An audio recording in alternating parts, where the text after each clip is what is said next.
Hello વિદ્યાર્થી મિત્રો, રાધે રાધે. તો આજે તમારા માટે કેટલાક પ્રશ્નો જે તમને મૂંઝવતા છે અને પીએમએલ ક્યારે આવશે ને બધા જ પ્રશ્નોના જવાબ આપણે અહીંયા આપવાના છીએ. તો મિત્રો, પહેલાં તો વિડીયોને લાઇક કરી દેજો, ચેનલને સબસ્ક્રાઈબ કરી દેજો અને થંબનેલમાં જેટલા પણ પ્રશ્ન આપેલા છે એ બધાનો આપણે વિસ્તારથી આજે જોવાના છીએ. તો વિડીયોને પહેલાં એન્ડ સુધી જરૂરથી જોજો, બરાબર. તો પહેલું કે પીએમએલ કેમ નથી આવતું, તો રોસ્ટર મુજબ જગ્યાઓ પણ પરિપત્ર આવી ગયો છે અને તૈયાર થવા મળ્યું છે રોસ્ટર, પણ ડીએલએડ વાળા મિત્રોનું રિઝલ્ટ આવી ગયું પણ હજી તો સૂતા જ છે. એ ક્યારે ઊંઘમાંથી જાગશે ને એ ખબર નથી. શું કામે? તો કે મિત્રો, તમારે જો રિઝલ્ટ માર્કશીટ અપલોડ નહીં કરો તો પીએમએલ આવશે નહીં. તમને ખબર છે, જ્યાં લગીન તમારા માર્કની એન્ટ્રી જ નહીં થાય તો પીએમએલ કઈ રીતે બનશે? તો ડીએલએડ વાળા મિત્રોને વિનંતી છે કે હવે તો માર્કશીટ પણ આવી ગઈ,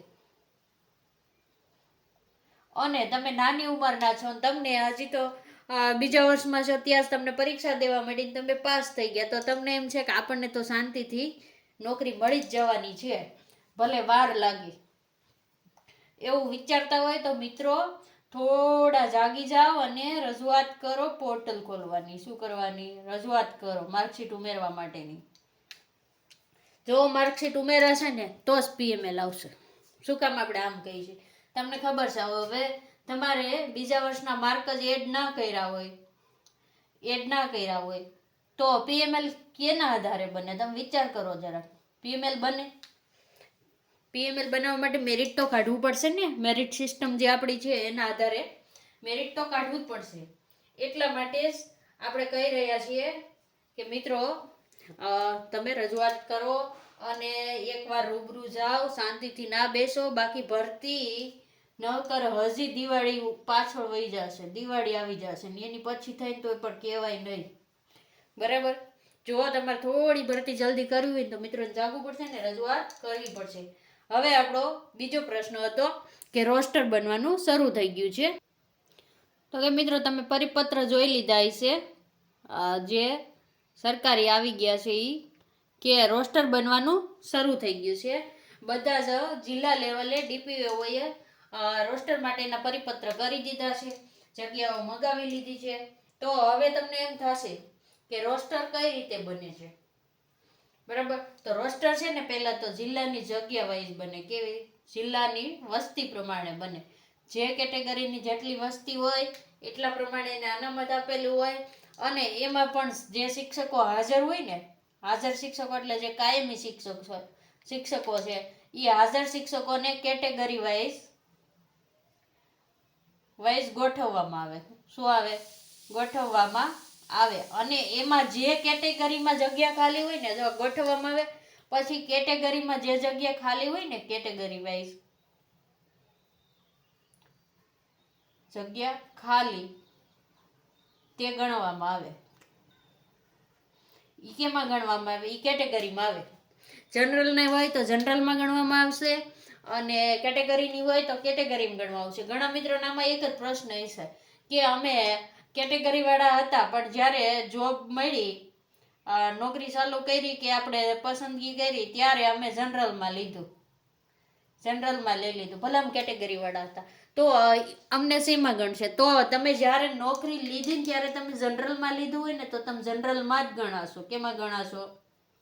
જનરલમાં જ ગણાશો. જો તમે કેટેગરીમાં લીધું હોય કેટેગરી, તો તમે કેટેગરીમાં ગણાશો. અને આમાં જે જિલ્લામાં જેટલી વસ્તી પ્રમાણે જેટલા શિક્ષકોને અનામત આપેલું હોય એના આધારે કેટલા શિક્ષકો અત્યારે હાજર છે અને કેટલા ઈ કેટેગરી વાઇઝ અનામતમાં ગેરહાજર છે, એના મુજબ તમારી જિલ્લાવાર જગ્યા આવશે. કેવી? જિલ્લાવાર કેટેગરીની જગ્યા આવશે.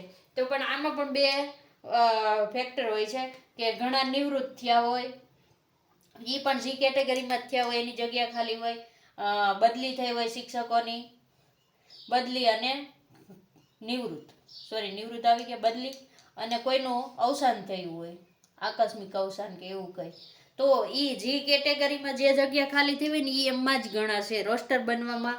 આ રીતની પ્રક્રિયા હોય છે. એટલે ઘણા મિત્રો એમ કહે છે અમને કેટેગરીમાં ઓછી જગ્યા મળી ને વધારે જગ્યા મળી, તો આ આખી પ્રક્રિયા છે જગ્યા આવવાનું, એટલે એમાં ઓછાનો વધારાનો તો ખ્યાલ નથી. રોસ્ટર બનતું હોય ને જેટલી જગ્યા ખાલી હોય એના આધારે આવતું હોય છે. અને હવે ત્રીજો પ્રશ્ન છે આપણો, તો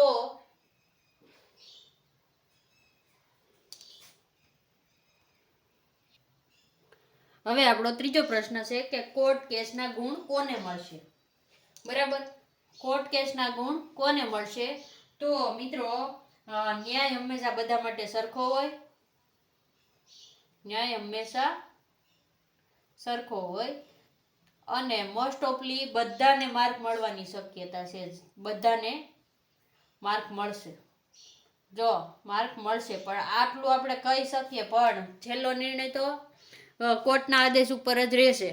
તો તમને ખબર છે કોર્ટની તારીખ છે 6-7, હમણાં જ હવે, બરાબર 3-4 દિવસ પછીની આપણી તારીખ છે. તો ત્યારે શું કોર્ટનો કેસ પૂરો થઈ જશે? તો જલ્દી પૂરો થાય ને એવી આપણે આશા રાખી શકીએ.